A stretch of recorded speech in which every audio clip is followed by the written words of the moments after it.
Years of suffering and conflict, amazing. Every country came together.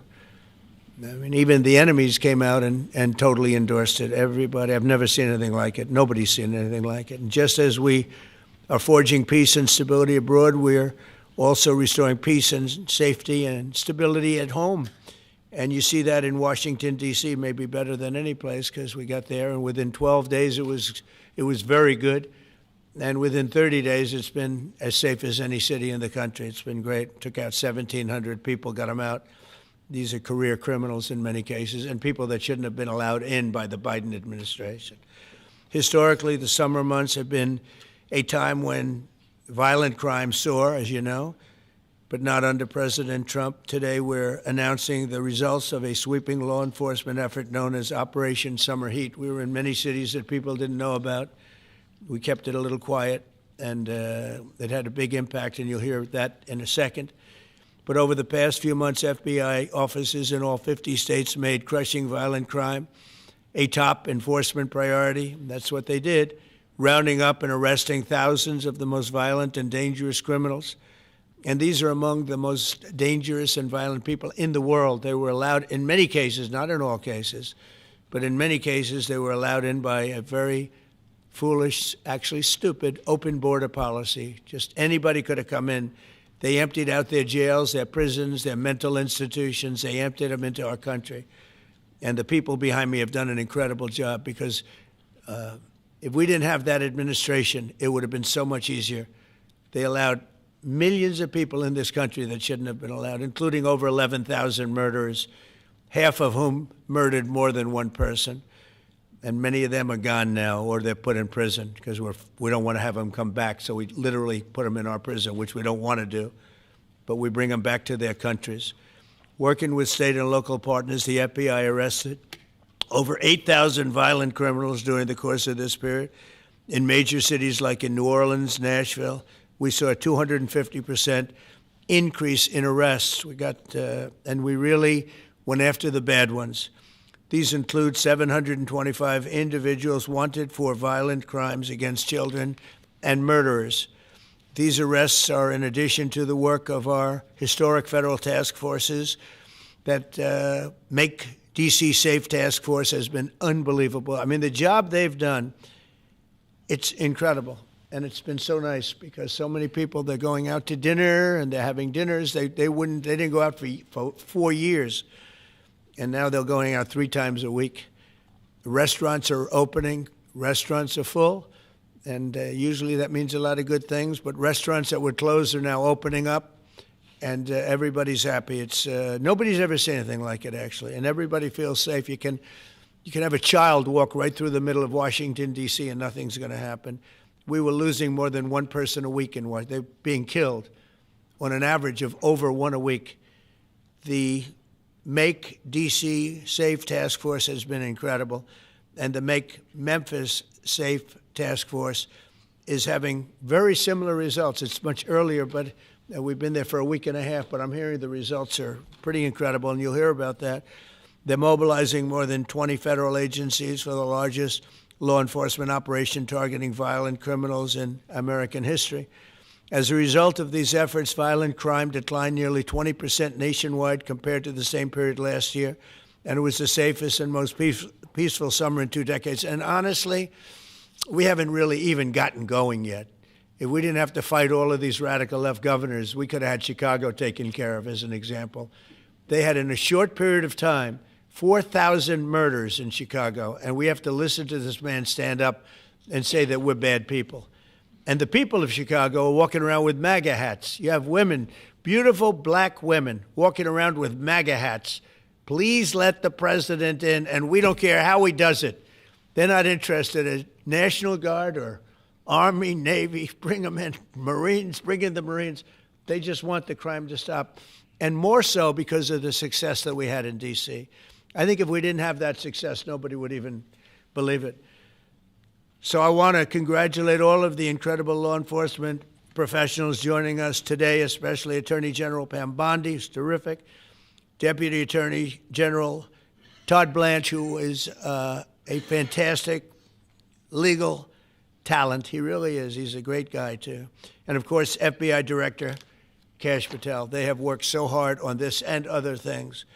Since the start of the administration, the FBI has arrested over 23,000 violent criminals, more than double the number arrested in the final year of the Biden disaster. The FBI has also destroyed or severely disrupted more than 170 organized criminal enterprises and gangs, 1,600 of the most violent gangs, and confiscated over 6,000 illegal firearms. And they've tracked down and arrested 4 fugitives on the most wanted list, 4 of the most wanted. Actually, 2 of them were the most wanted fugitives in the world. There's still much more work to be done, which is why the FBI continues to work alongside the Department of Justice, the Department of Homeland Security, and the Department of War to defend. And Pete Hegseth has been fantastic, by the way, on this too, on other things, but on this too, to defend law and order and combat violent crime, arrest illegal aliens, and make American cities the safest in the world. And when I campaigned, I talked about crime, but I never knew that we were going to get into it like we did. You know, I mean, I used to watch these cities with the murders. Chicago recently had one deal where they had 11 murders in one weekend, and they said, well, yeah, but it was a holiday weekend. They actually told me that was the reason, like it was okay because it was a holiday. It was Labor Day. These people are the worst. They really have to, they better, I tell you what, the people in Chicago and the people in places like that can be fixed. At some point, it gets to where you can't fix it anymore. It's too far gone. And we have some cities like that. But these are great cities that can be fixed. I'm going to be strongly recommending, at the request of government officials, which is always nice, that you start looking at San Francisco. I think we can make San Francisco. There's one of our great cities 10 years ago, 15 years ago, and now it's a mess. And we have great support in San Francisco, so I'd like to recommend that for inclusion, maybe in your next group. You'll get great support. Every American deserves to live in a community where they're not afraid of being mugged, murdered, robbed, raped, assaulted, or shot. And that's exactly what our administration is working to deliver. I didn't realize I was going to make this such a big factor in the administration. I didn't really campaign. I campaigned on crime, but I never thought we'd go into every city and take a really safe city that we've all been living with for years and make them safe. And now it's like a passion for me, and it's a passion for the people behind me. So I didn't get elected. I did get elected for crime, but I didn't get elected for what we're doing. This is many, many steps above it. I want to thank Stephen Miller, who's right back in the audience right there.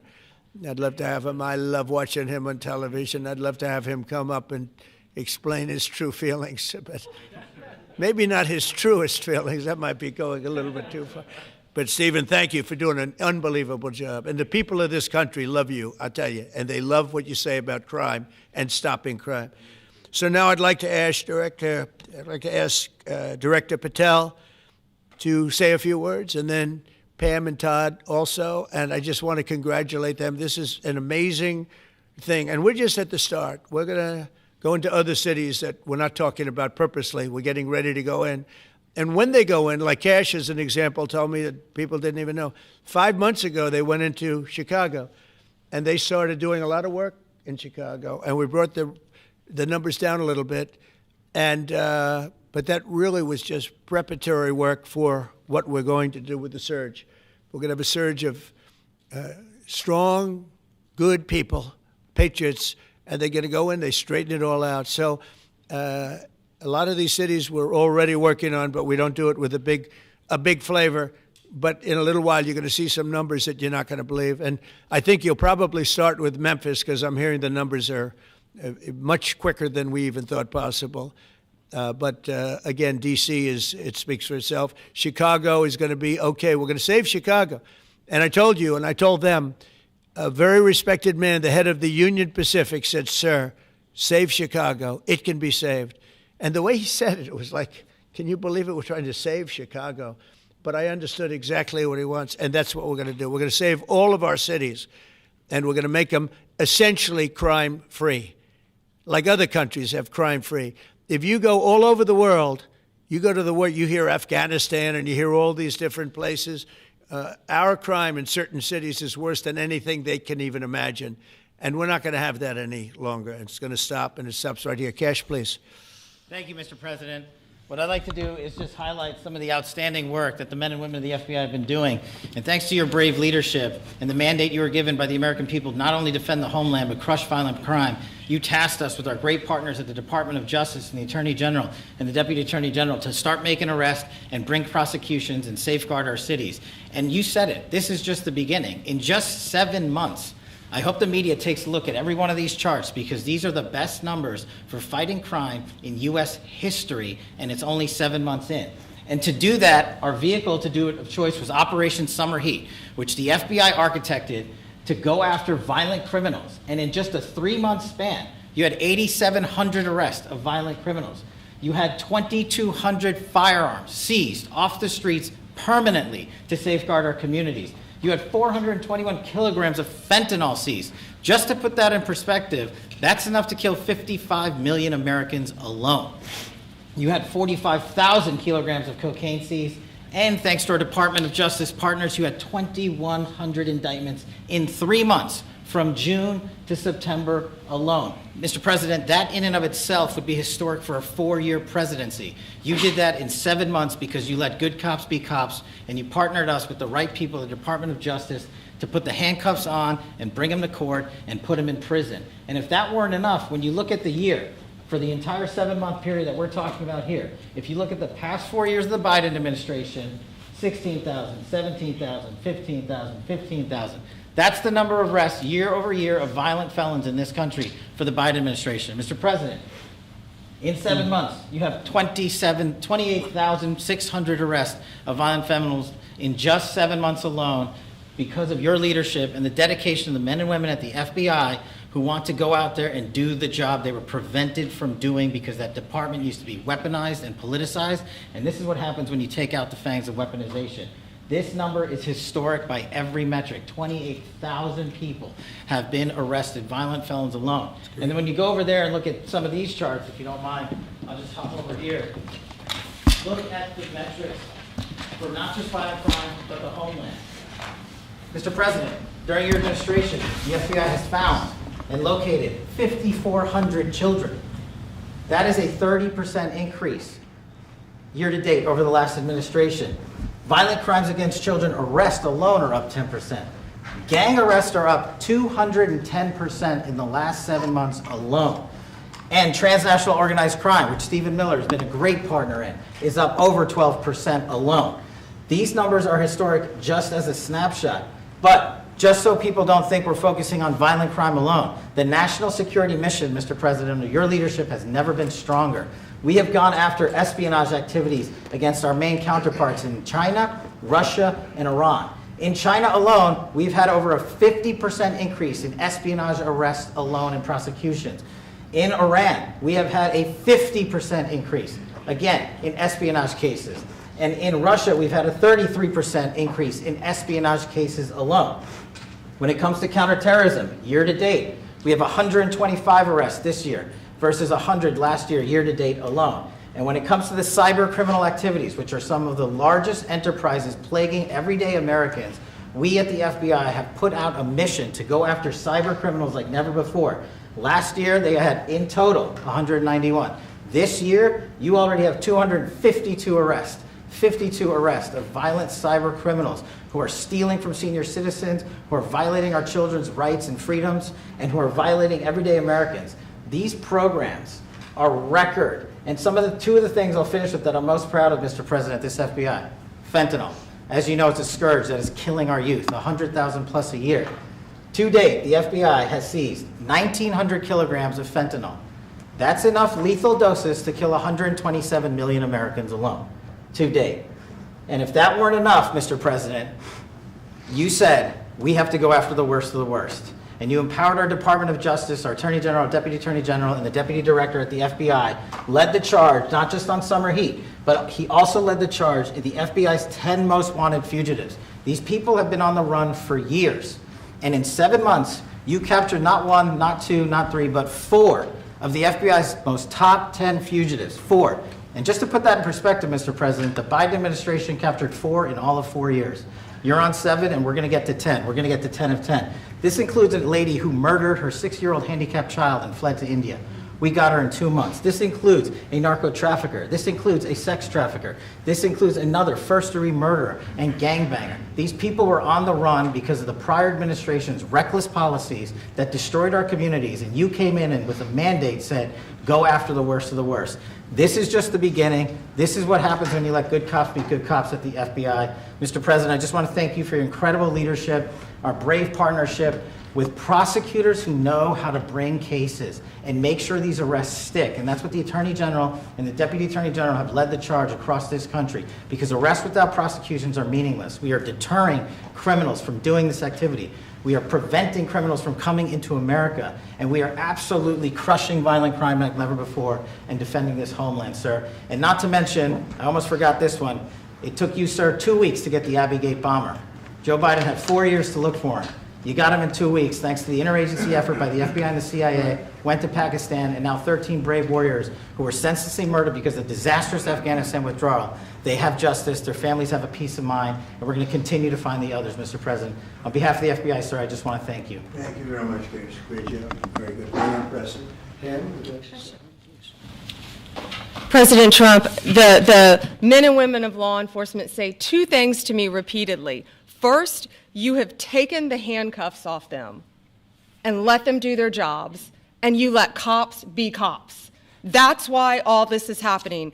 The director, the deputy director are working around the clock. All of these great men and women in the FBI, they have families at home, and they are working during a government shutdown right now. Many of them have small children. Many of them, I was talking to an agent this morning, many of them have babies at home, and they are working around the clock to not only keep our country, but our world safe. And that's what Operation Summer Heat did. Thank you, Director, and to the Deputy Director for everything you did on behalf of the Department of Justice, and you're going to continue to keep doing. And they set the stage for what we're doing in Memphis. You're going to hear a lot more about that, our joint task force next week, but they set the stage for Memphis. And last night alone in Memphis, there were almost 70 arrests, there were 12 guns seized, and there was a 70-year-old man arrested as a result of our operation in Memphis who raped a child under the age of 3. That one case makes everything we're doing worthwhile. So thank you all for being here on behalf of both of us. Thank you, President Trump. Thank you. Todd, you want to say something? Sure. Thank you, Mr. President. So this is a great day, and I think there's stats that the director talked about which are important, but I want to give 2 examples of what summer heat has done that actually will apply hopefully to everybody in this room. The first is for over 4 years during the last administration, there was a hotel in a town, the middle of a town in Alaska, that was being run as a drug den. There were over 1,000 calls to 911 over 4.5 year period. There were multiple violent crimes, drug dealers, overdoses, and murders at this one hotel, ruining a community. Summer Heat went in there, it's not only arrested all the participants that were controlling the hotel, but seized the hotel. And so that's one example of what summer heat means to everyday Americans that just want to live in peace. The second example is a large narcotics trafficking group that was selling fentanyl in the state of Washington. They were shipping fentanyl and using commercial aircraft, putting fentanyl pills and powder in suitcases, flying them from the southwest border, mostly Arizona, all the way to Washington. It had been going on for an extremely long time, and the entire organization was arrested. And I say those 2 examples because it's easy to look at the board and see 1,000 arrests. How much different is our communities now compared to the past 4 years? But there's actual life examples. Every one of these arrests means that our streets are safer, and that's because of the work of this administration, of President Trump and Director Patel. So I will tell you, Attorney General Bondi and I are together every day with Director Patel, figuring out ways that we can continue to do this work, and it's not going to stop. Like the Attorney General said and like the President said, this is just the beginning, or phase one, or a start, whatever you want to say, but it will continue on. So thank you, Mr. President, and thank you very much, Director Patel. And Mr. President, just one last thank you from the men and women at the FBI. You found a way to get these individuals paid during a government shutdown, our 1811 agents. So on behalf of the FBI, it's a great debt that we owe you, sir. They're now allowed to pay for their families, so thank you. And the military. Good. That's right. Thank you. Okay, thank you very much. Any questions, please? Brian, go ahead. First of all, I know the feedback I'm getting from the American people, but they want to say thank you. Law and order is not an option in this country. It's a mandate. So I know the American people thank you for that. In terms of the guns that have been taken off the street, do you have a number of how many guns were taken away from someone that had a prior felony or a previous crime that perhaps we can prosecute that? Because I know that wasn't the case under Joe Biden. We don't take guns off the streets of people that are allowed to have guns. So every gun that we're taking off the street is because it belongs to somebody who is not allowed to have it. Could be a felon, could be somebody who hears illegally. There's all sorts of conditions. But if there's a gun taken off the streets by the FBI, it's because the person who has it is not allowed to. It's not somebody who's lawfully allowed to have it. So every single one of those guns were taken off of people that aren't allowed to have them.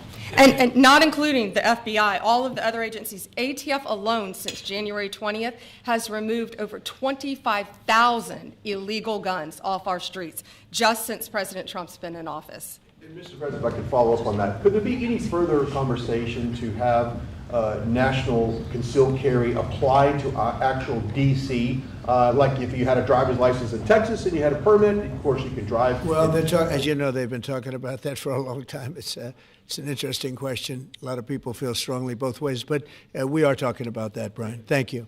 Mr. President, on Venezuelan boats, I want to ask you, why not have the Coast Guard stop them, which it is empowered by law to do? You know, this way you can confirm who's on the boat and ensure that they're doing what you suspect. Because we've been doing that for 30 years, and it has been totally ineffective. They have faster boats. Some of these boats are seriously, I mean, they're world-class speedboats, but they're not faster than missiles. But we've been trying to do that for years, and so much of the drugs, 25-30%, would come in through the seas. Right now we have, I would say, none coming in through the seas. In fact, I don't know about the fishing industry. If you want to go fishing, a lot of people aren't deciding to even go fishing. We've almost totally stopped it by sea. Now we'll stop it by land. What's the next But step? it never worked. It never worked when you did it in a very politically correct manner. What's the next step in this war on cartels, and are you considering options, are you considering strikes on land? Well, I don't want to tell you exactly, but we are certainly looking at land now because we've got the sea very well under control. We've had a couple of days where there isn't a boat to be found. And that, I view that as a good thing, not a bad thing. But we had tremendous amounts coming in by boats, by very expensive boats. You know, they have a lot of money, very fast, very expensive boats that were pretty big. And the way you look at it is every boat that we knock out, we save 25,000 American lives. So every time you see a boat and you feel badly, you say, wow, that's rough. It is rough, but if you lose 3 people and save 25,000 people, these are people that are killing our population. Every boat is saving 25,000 lives, and you can see it. The boats get hit, and you see that fentanyl all over the ocean. It's like floating in bags. It's all over the place, and it's a tremendous. We're saving tremendous amounts of lives. Yeah, Mr. President, on that issue. I know you've talked about, I have a question for you, and then I also have a question for Director Patel. I know you talked about having some distaste for Boston recently. Is this one of the cities that you might be looking into, and can you give us a hint about other cities that you might be You're sending saying for federal where? funds? For where? For Boston. Yeah, well, Boston has a bad mayor who at least is a reasonable IQ person. You know, most of them are low IQ. But, and they're so bad. I mean, what's going on in Chicago is just, you'd think the guy would say, hey, look, we have a problem, Mr. President. Could you come in and straighten it out? We could have that done in a month if we had their cooperation. It's going to be done anyway, but we could have it done in a month. Yeah, Boston, she's got 4 areas that are, wrong. And, somebody said, would we think about taking the World Cup away from Boston if they don't straighten it out? And the answer is yes. We have the right to do that with FIFA.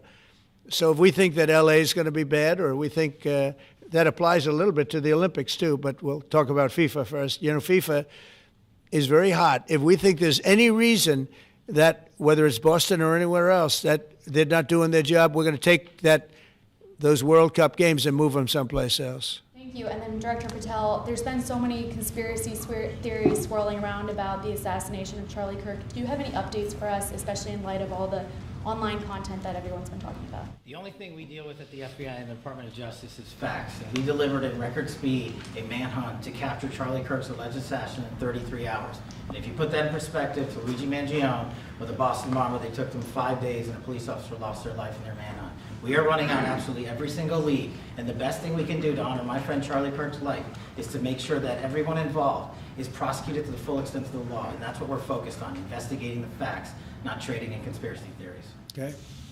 Mr. President, thank you so much. Thank you. In light of China's export curbs on rare earths, do you view India as a reliable partner going forward? And are you planning to meet Prime Minister Modi in Malaysia? Are you open to talks in terms of Yeah, trade? sure. He's a friend of mine. We have a great relationship. He just said that 2 days ago, as you know. We have a great relationship. No, we were not happy with him buying oil from Russia, because that lets Russia continue on with this ridiculous war where they've lost 1.5 million people, by the way. Russia's lost 1.5 million people, soldiers mostly. This is a war that should have never started, but it's a war that Russia should have won in the first week, and they're going into the 4th year. And I want to see it stop. So I was not happy that India was buying oil. And he assured me today that they will not be buying oil from Russia. That's a big stop. Now I got to get China to do the same thing. You know, that is relatively easy compared to what we just did over the last week in the Middle East. Middle East was 3,000 years, and we got it done. This is 3 years, and I think we'll get it done. I think that President Putin, I think he wants to get it done. We'll see. There's a great animosity between him and Zelensky. You probably have noticed, right? And it's, I think it's hurting the process. Yeah, please. Mr. President, thank you. Curious, why did you authorize the CIA to go into Venezuela? And is there more information you can share about these strikes on the alleged Well, I can't drug do busts in that, the but Caribbean? I authorized for 2 reasons, really. Number one, they have emptied their prisons into the United States of America. They came in through the, they came in through the border. They came in because we had an open border policy. And as soon as I heard that, I said, a lot of these countries, they're not the only country, but they're the worst abuser. And they've entered they've allowed thousands and thousands of prisoners, mental institution, people from mental institutions, insane asylums, emptied out into the United States. We're bringing them back, but that's a really bad, and they did it at a level that probably not, many countries have done it, but not like Venezuela. They were down and dirty. And the other thing are drugs. We have a lot of drugs coming in from Venezuela. And a lot of the Venezuelan drugs come in through the sea, so you get to see that. But we're going to stop them by land also. Does the CIA have authority to take out Maduro? Oh, I don't want to answer a question like that. That's a ridiculous question for me to be given.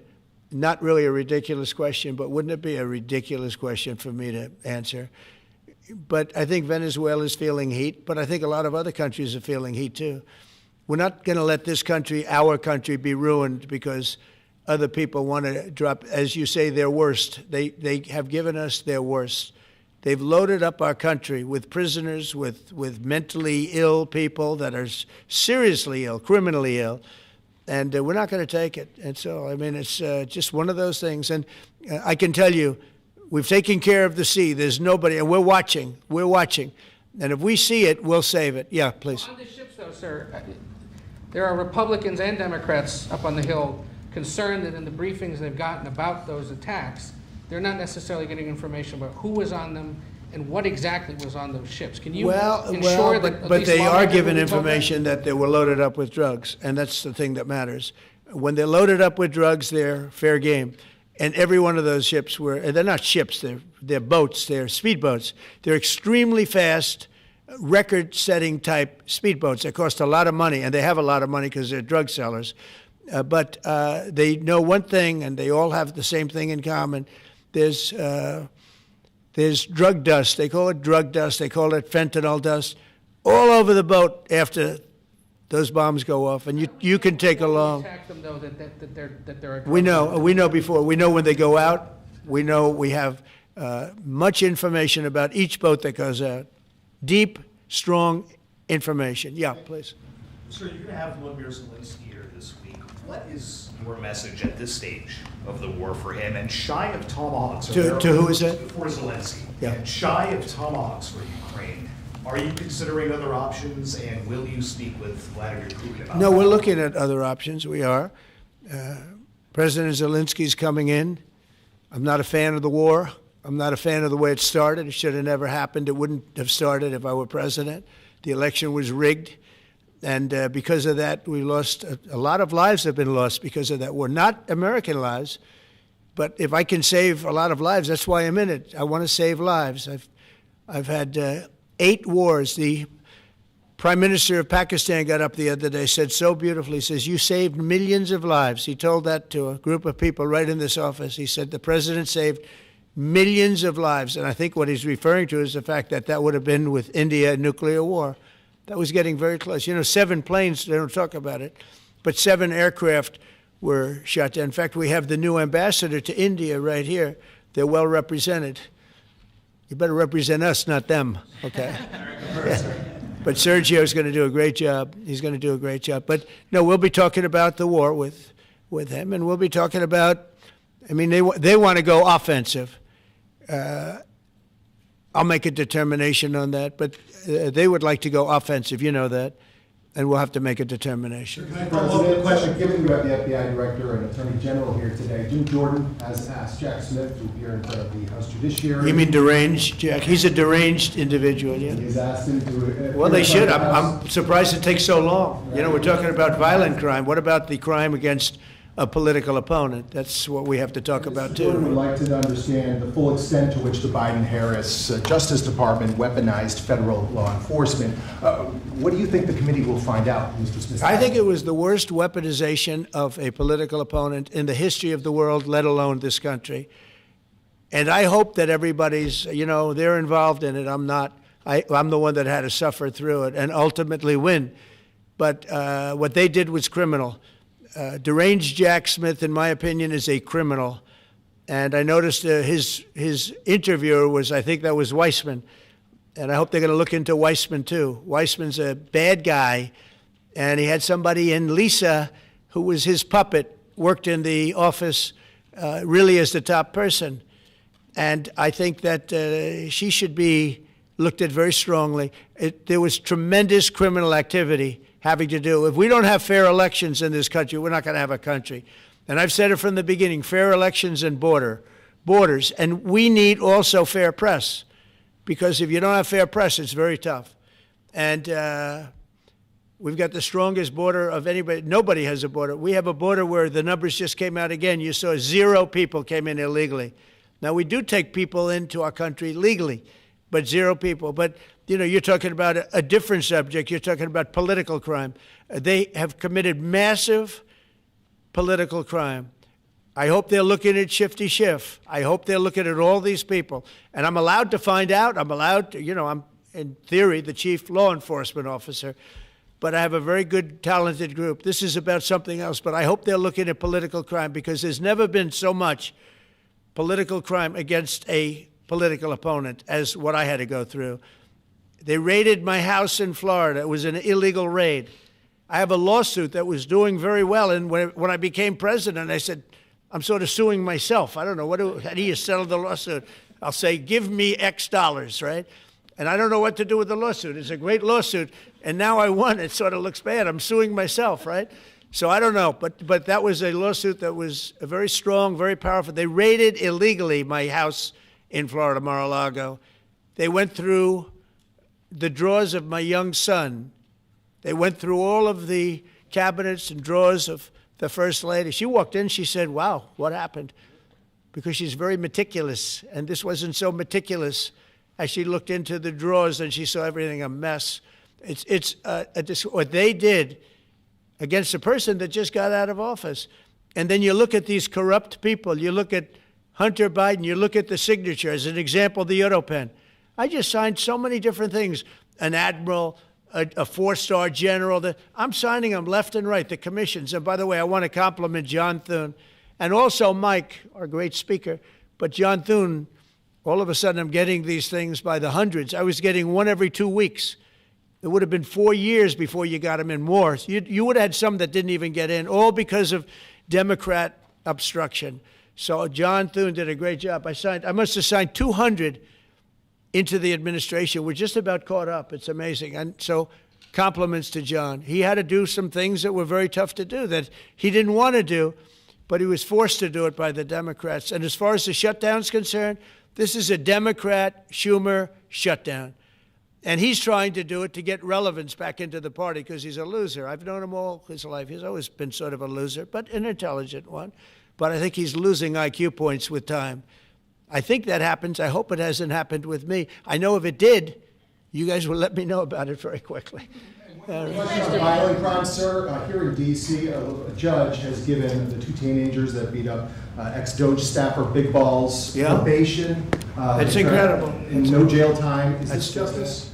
Jeanine Pirro is doing a fantastic job, and she is beside herself because you have these radical left judges that they beat the hell out of this guy. And there was many people against this one guy who was really trying to protect his girlfriend. He didn't want his hooded over the door but they really beat him up badly. That just happened, right? Yeah. Wow, that's terrible. I think the judge should be ashamed of himself. That's a big problem. You know, they can do their job and then they go into a court and the people are protected by these, I don't know where they come from. Where do these people come from? Where do the judges come from? I want to compliment on behalf of Pam and Todd and all of us because, Kash, I think that Jeanine has done a fantastic job. And the case I heard was like flawless. It's a flawless case. They have them on tape. They have everything. And then a judge gives them a little probation. These are rough guys. And they're young. And if that happens, they're going to grow up. They're going to be real bad. They're going to cause a lot of problems. Yeah, please. Go ahead. So, Sergio Gore has just gotten back from India. What were the conversations like with Prime Minister Modi and the other? I think they were great. He reported to me that he's a great man, you know. Modi is a great man. That he loves Trump. Now, I don't know if the word love, I don't want you to take that any different. I don't want to destroy his political career, okay? But you have to understand, I've watched India for years. It's an incredible country. And every single year you'd have a new leader. I mean, some would be in there for a few months. And this was year after year after year. And my friend has been there now for a long time. And he's assured me there will be no oil purchased from Russia. I don't know, maybe that's a breaking story. Can I say that? Would you say? There will be no oil. He's not buying his oil from Russia. It started. You know, you can't do it immediately. It's a little bit of a process. But the process is going to be over with soon. And all we want from President Putin is stop this. Stop killing Ukrainians and stop killing Russians because he's killing a lot of Russians. Again, it doesn't make him look good. It's a war that he should have won in 1 week, and he's now going into his 4th year. That does not make this big so-called war machine look good. But he could make a settlement. We're willing to settle. I thought we had a deal. The hatred of the two leaders is it's an obstacle. It's an obstacle. There's no question about it. But I thought we had a deal 2 months ago. Who would think I created peace in the Middle East and can't get the two guys to settle? But I think we'll get them. But if India doesn't buy oil, it makes it much easier. And they're not going to buy. They assured me they will. Within a short period of time, they will not be buying oil from Russia. And they'll go back to Russia after the war's over. Jennifer? On the shutdown, sir, are FBI officials being paid right now? Are all the FBI employees being paid, and are all the... Well, that's what I understand. I hope so. Thanks to your great work, Mr. President, the 1811 special agents at the FBI are going to receive their paychecks. Got a lot of people paid, actually. We got the people that we want paid, okay? And we want the FBI paid, we want the military paid. We got the people that we want paid. And I'll tell you, the Democrats, they don't talk about this. You know, we're getting rid of programs that we didn't like, but that were negotiated in, but we didn't like. We're terminating those programs, and they're going to be terminated on a permanent basis. And it's thousands of people, and it's billions of dollars. We're getting rid of a lot of things that we never wanted because of the fact that they made this stupid move. And they don't want to talk about it. You know, they have their day coming up. I hear very few people are going to be there, by the way. But they have their day coming up, and they want to have their day in the sun.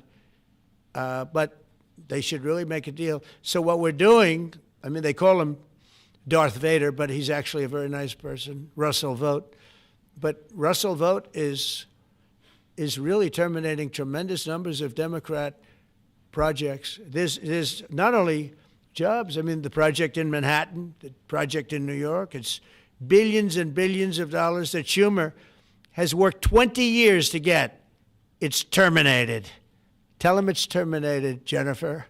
All right. On Hamas, sir, what is your understanding of the pace of returning the deceased hostages? Are you pleased? Well, with they're that looking pace? for them. Absolutely, they're looking. So we have the living hostages all back.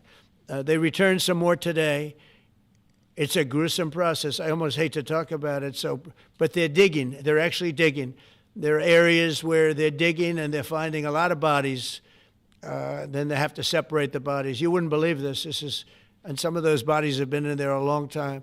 And some of them are under rubble. They have to remove rubble. But there are graves, and some are in tunnels that died in tunnels that are way down under the earth. And the tunnels are like 3 feet. Can you believe it? 3 feet high. They lived like this for a long period of time. It's a horrible atrocity.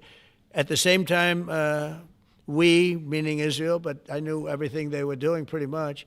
I knew most of the things they were doing, but they've killed probably 70,000 of these people, Hamas.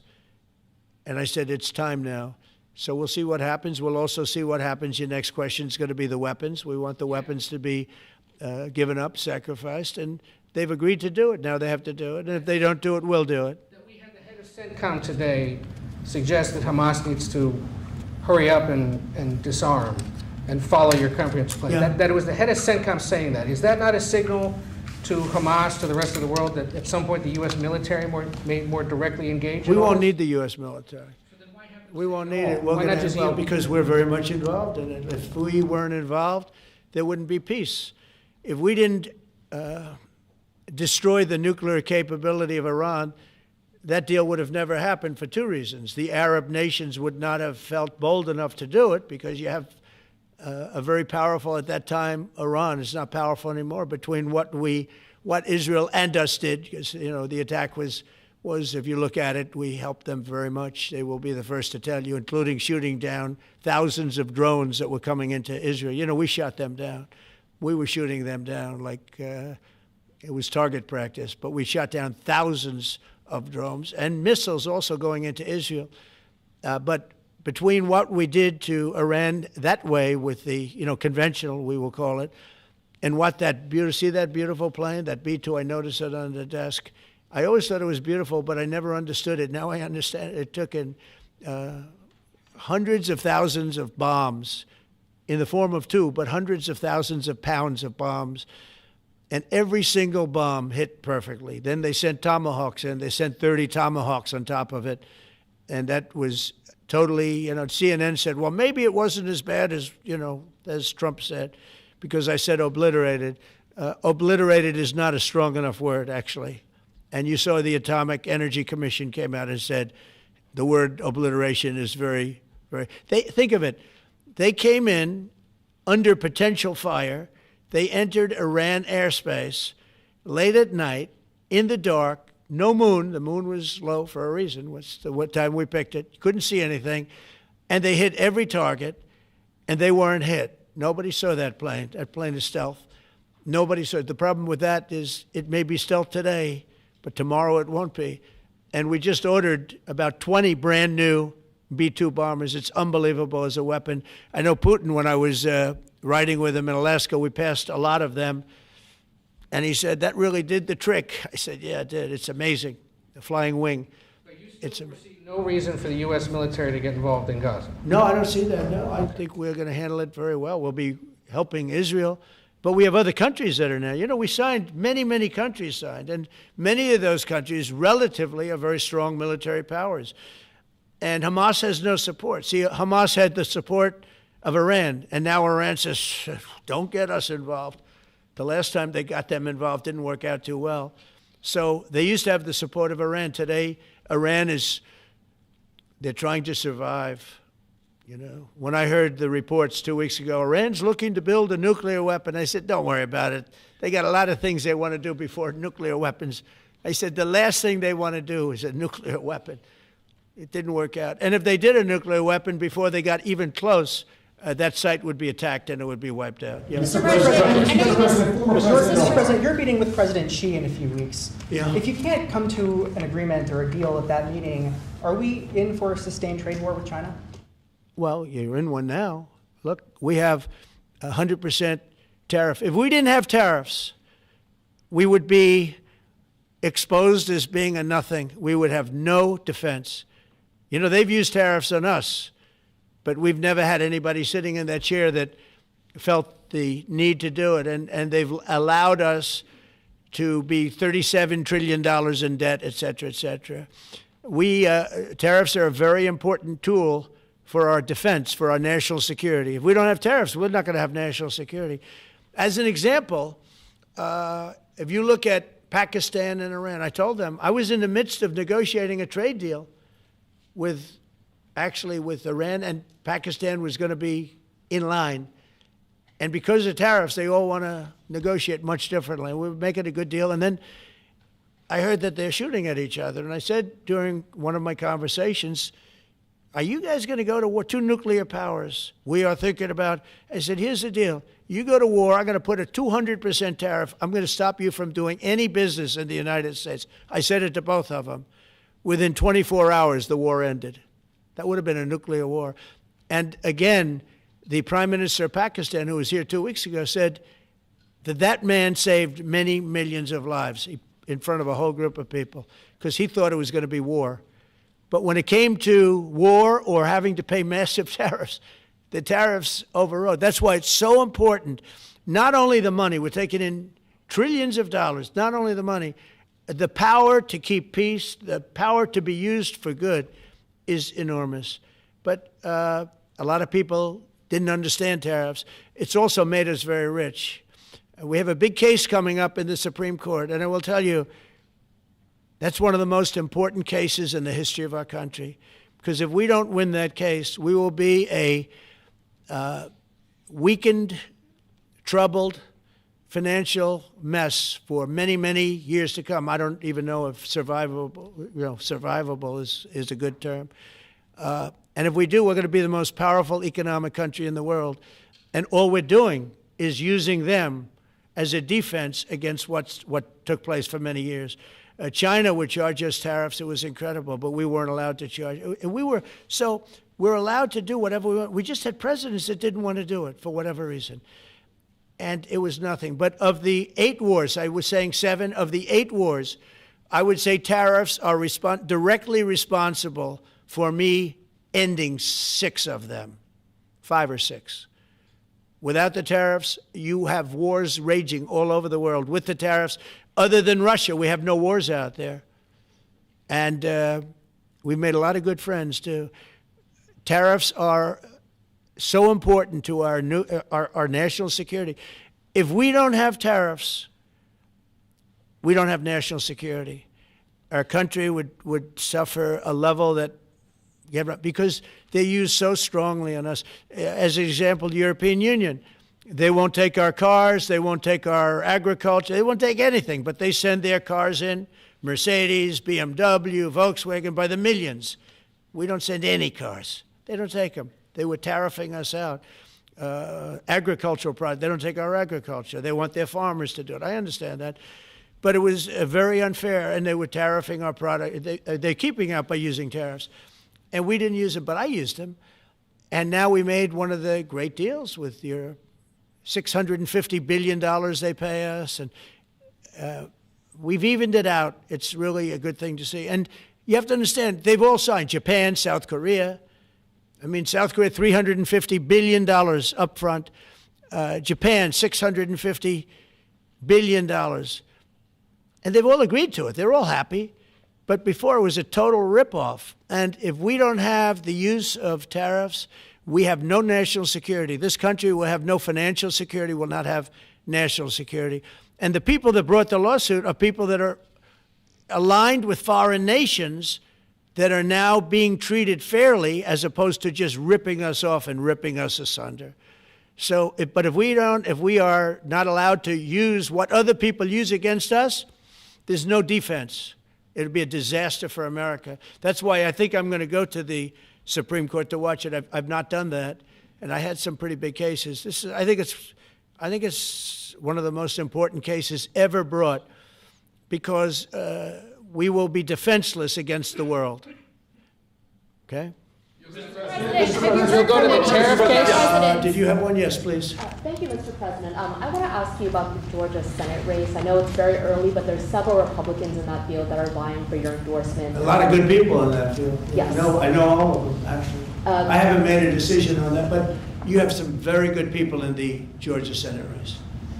Well, Governor has endorsed. No, I know, the governor has, and he's spoken to me about it a lot. He likes that candidate a lot, and I understand that. I haven't made a decision yet.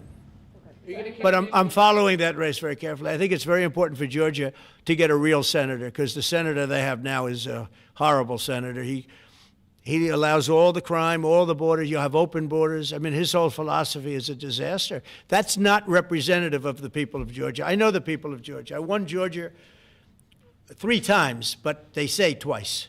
Okay, I won it very big the last time, and I won it big the first time, and I won it big the second time. But we had criminals that didn't allow.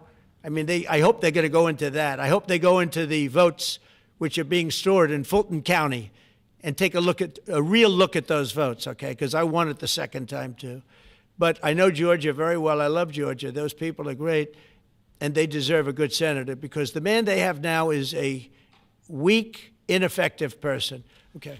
Mr. President, I wonder what you make of it. By the way, you won Georgia 3 times. Yeah, I agree. Do you agree with me? I and do. He's the media. For someone that He's the media. spends a lot of time in Georgia, I believe you won that. Yeah, okay. I really have a question about The word believe isn't strong enough, right? Yeah, You I know. There you go. It's true. I know I won too. We have the great Newt Gingrich. Newt, you agree with us? Good. Otherwise, I'd have him dismissed immediately from the room. You know, his wife, as you know, is becoming an ambassador to a great country, Callista. So congratulations. And we're going to take a picture. And the only reason I'm doing it, he speaks so well of me. He said, I'll go down as the greatest president in history. And then he blew it. He said, I'm not sure if I put him above Washington or Lincoln. So I'm not that happy about that, dude. I've got a question about the weaponization of the DOJ. The media often says your department is weaponizing the DOJ. Yeah, that's the opposite. It's the opposite. Todd, you represented President Trump and probably the greatest weaponization of the DOJ by Alvin Bragg. You know firsthand, if you could describe what you saw under the Biden administration and how they weaponized the DOJ. Well, I mean, I think it's hard to describe what happened those last 4 years against President Trump. Alvin Bragg, a local prosecutor, his office staffed by somebody from DOJ. Jack Smith, picked as a special counsel, staffs his entire office with DOJ prosecutors. And then there are countless things that happened, all in writing, most of them on the docket, that require no explanation except a complete abomination of the place that the Attorney General and I run now, and Director Patel. So when people talk about this department weaponizing, it's embarrassing. Because there's no scenario in which you can look at what we're doing, restoring justice, doing the right thing in every single case, and say that that's weaponization, and yet remain eerily silent about what happened for the past 3 years. I mean, you read these articles and giggle, because it cannot be true that people really think that what they did to him, not once, not twice, I'm still counting 3, 4 times, but we're the ones that are weaponizing. So this man is not weaponizing the Department of Justice. We're not weaponizing the Department of Justice. It's the opposite. I mean, and also, nobody questions what I'm saying because it's true, because we all lived the past 4 years. So listen. They never want to bring up the details, but I watch the fake news, and he's weaponized, and he wants to send them to prison. He wants all these. They indicted me like 5 times. I took a mug shot. Who would have thought it turned out to my favor? Because it was a good shot. But I had to take a mug shot. It's right out there in the door. New York Post, front page of every paper in the world. I had a mugshot. They wanted to send me, nobody says that. They say, he's acting very, very tough. He's acting unfair. Let me tell you, if they've been nice to anybody, it's to those criminals, because they are so good having to do with all of the things we're talking about today with violent crime. But if anything, I think this Justice Department has been so respectful of the law, because the other Justice Department, with Rita or Lisa and all of that scum, real scum, what they did to the political opponent of a guy that has a seriously low IQ. Now, in his case, it was low based on his career, but it got real low, okay? It was descending rapidly. But what they did to go after his political opponent is legendary, worse than any third world country, banana republic. And what we're doing is nothing. Are you kidding? Nothing. They write stories. Why aren't they doing this? And we'll leave. I don't have to leave it up to them, but I choose to at this moment at least. But there's never been anybody treated in the history of politics. You know, they say the two worst treated presidents by the media, etc., was that man right there, the late, great Abraham Lincoln, and this guy right there, Andrew Jackson. They say Andrew Jackson was treated terribly. They give him number 1 and number 2, but that was before I came along, Newt. I say I have number 1 times 10. Nobody's been treated like I've been treated. And I did a great job. You know, we had a great first term. And we had one of the most successful economies in history, et cetera. I rebuilt the military. We did a tremendous amount.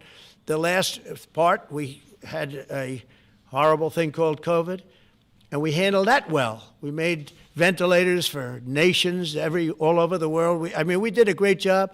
Probably never get credit for it. Look at the therapeutics, the Regeneron, all the different things, the vaccines, all the things we did. We did a great job, but we had to focus on that. But we had the best economy in the history of our country. We're blowing it away right now. Look at the stock market. It hit another all-time high today. That's 48 days out of the few days that I've served. 48 days have already hit record highs. And we have, maybe most importantly, the number, we have now, I was saying 17, it's over $18 trillion is being poured into our country. It's because of the election and because of tariffs. Without the tariffs, you wouldn't have probably 18 cents. It's because of the tariffs, because there are no tariffs if they build in our country. And they understand that. So we have medical companies coming over. We have the AI. We're dominating China in AI. Everybody said that's impossible. We're dominating. I'm letting these massive plants build their own electric generating plants. They're becoming utilities in addition to everything. Maybe they'll make more money with that, who knows? But they're building their own electric because we have an old grid. You wouldn't be able to do that. And we're dominating China. We're dominating with AI, which seems to be the new big thing. That's the new internet. That's the new whatever. So we're very happy with the job we're doing. I'm very happy with the job they're doing. But when you tell me about attacking a political opponent, there's never been, and I'm a legitimate opponent. I watch my son. He's got the #1 best-selling book now. My son, Eric, is a wonderful kid. That guy spent so much time with subpoenas. He got more subpoenas than anybody in the history of our country. Think of it. And he's an innocent, good boy. He's a good kid. He's always been a good kid. All of my children are good. They went through hell. My children went through federal grand juries on a hoax. Think of it. You have Adam Schiff and Hillary Clinton and others make up a hoax and then wanting to so they know it's a hoax, and they go before the press, say Donald Trump Jr. will go to jail because of what he's done with Russia. I'll never forget, I get a call from my son Don, and he said, Dad, I'm being accused of something with Russia. I don't know anything about Russia. He didn't know anything about it. Think of it, how bad they are. They say he'll go to prison for the rest of his life. He knew nothing about it. On a hoax, the Russian hoax, Russia hoax, on a story that they made up. And they made it up in order to explain why Hillary Clinton lost an election that she lost by pretty good numbers. The second one, actually the second one was even better, but the third one, this one was a too big to rig. It was just too big to rig. They would have rigged. They tried to rig it. But think of it. They want to send my children to jail, but they were after Don in particular. I'll never forget Adam Shifty Schiff, a total crooked guy, lying in Congress, making up a phone conversation that I have with you, totally made up. Then when he heard it was taped, he wanted to disappear. And Nancy Pelosi went crazy because they wanted to impeach me based on the conversation that was made up. When they heard the tape, everybody, you know, I won it unanimously in the Republican Party. I got every single vote, something that never happens, and I beat it. But think of it, they want to put my son in jail for something that they made up. So they know they made it up. And they say he will serve the rest of his life in prison. These are sick, bad people. And don't tell me about us going after them. If anything, we've been very, very soft. I wouldn't be that soft, I'll tell you that. Thank you very much, everybody. Let's go. Thanks, guys. Thank you. Thanks, guys. Thank you very much. Thanks, guys. Let's go. Thank you guys. Thank you guys. Let's keep it going. Thank you. Thanks, guys. Take a look, location. Thank you, guys. It's going to be a beautiful day. Thanks, guys. Let's go. Pack up. Let's go. Thanks, guys. Keep going. Keep going. Okay, JJ, thank you guys. Thank you. Give me 2 minutes.